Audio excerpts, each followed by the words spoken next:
And thank you very much for the report and putting up with me now. The question today is, should regulators crack down on Wall Street bonuses? Two congressmen join us now, Democrat Peter Welch from Vermont and Republican Peter Roskam from Illinois. Gentlemen, thank you very much. Mr. Welch, I know you want to have even greater taxes on bonuses, but I just want to ask you about this bank tax that's out there. Isn't this, as most economists believe, just going to do more damage to consumers and potential borrowers because as the cost of the tax will be passed along to them at the end of the day, doing more harm than good? Well, you know, the basic question is who should pay for the cost of the bailout, the folks who caused the problem or the taxpayers? And I think the president puts accountability right where it belongs, and that's on the big banks.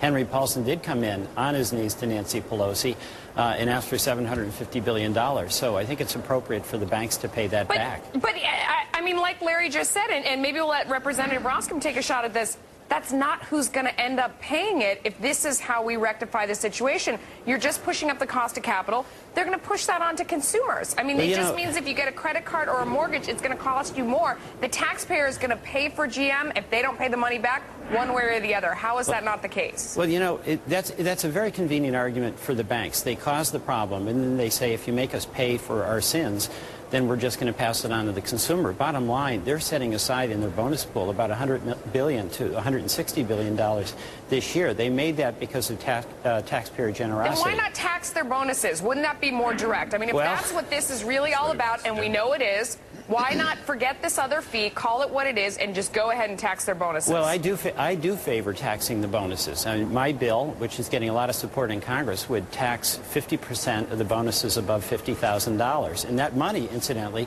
would go into small business direct lending. There's two issues here. One is how much greed the individuals where will they stop? But second, and really more importantly, we need a banking system that lends money like to Vermont firms and firms in Peter's district who want to create jobs and create wealth. And if bankers are simply investing and going into the casino, then they're turning the purpose of banking upside down, and we've got to encourage them to get back to the old-fashioned ways. But Mr. Roskam, Peter, let me ask you this. Suppose Mr. Welch gets his bonus tax.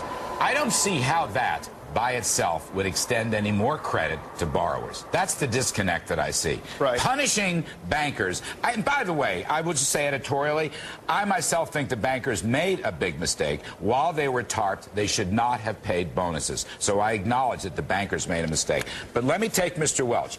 How does taxing bonuses over $50,000 or whatever extend more credit or more loans? That's the part I don't get. Well, I think we need to make a distinction here and go back to December 9th when Secretary Geithner wrote to Congress, extended the TARP authority, arguing that the credit markets still needed more support. And now, ironically, it's almost as if this administration is doing audible calls at the line of scrimmage. Now they're pivoting and coming up with a different strategy, arguing that the credit markets are fine and it's time to raise taxes on them.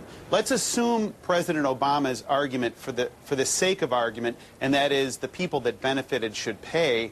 Well, this bill doesn't do that. This bill taxes people that didn't take TARP. And it doesn't tax people that were the beneficiaries of TARP. For example, the autos aren't in this. Fannie and Freddie aren't in this. And I think ultimately where Peter and I agree is the notion of making sure that credit is more available. But where we disagree is I think that if you raise this tax in this capricious way, ultimately it's not going to create more credit. Mr. Welch, can I just follow up on what Peter Roskam just said? Yeah. Fannie and Freddie CEOs, they're going to be paid $3 million each, and some analysts say that their deal would permit them to make $6 million each. Why aren't Fannie and Freddie in this bank tax bill? Why aren't you yourself saying how awful and ridiculous that is? You want to talk about somebody in the middle of the financial maelstrom, Fannie and Freddie. There you go. I think two things. One, there isn't a consistency. So that's a stiff salary. They should not be getting paid that. I would agree with Peter. Second, Larry, I want to get back to your point. The revenue generated by my tax on bonuses would be dedicated to the SBA direct lending program. So that's how it will provide credit. You know, the big banks that got the bailouts have reduced lending by $11 billion to small business, and that is a killer for us in Vermont. But is that a function of lower credit demand, which is what most economists think? No, you know, some of that, obviously, in the collapse in the real estate market, but some of it is performing loans where the bank has a problem, not the business. I've got construction companies that are 3 generations. They've been paying their bills, performing on the loans, but the bank calls the loan in because they have problems on their own balance sheet. And that's not right. That's a bad downward cycle. We've got to get credit out and have Vermont bankers... No, go ahead, finish your point. I'm sorry. Well, we've got to get credit going again, and that's the whole point here. Bankers are making too much of their time and money on investing, derivatives and commodities and currencies. They ought to be going back to helping communities, helping businesses that create jobs, create wealth.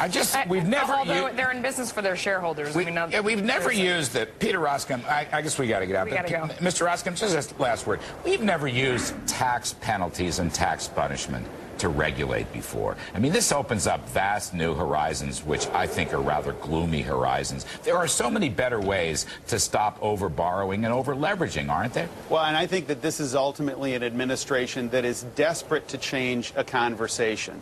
They have an underperforming stimulus package. They've got a ballooning debt and deficit. The public is enraged, and so now the playbook is, let's demonize some folks and point a finger. Right. Okay, we got to go. Thanks to both of you for joining us. We really appreciate it. Appreciate it. Thank you. All right, up next on the call.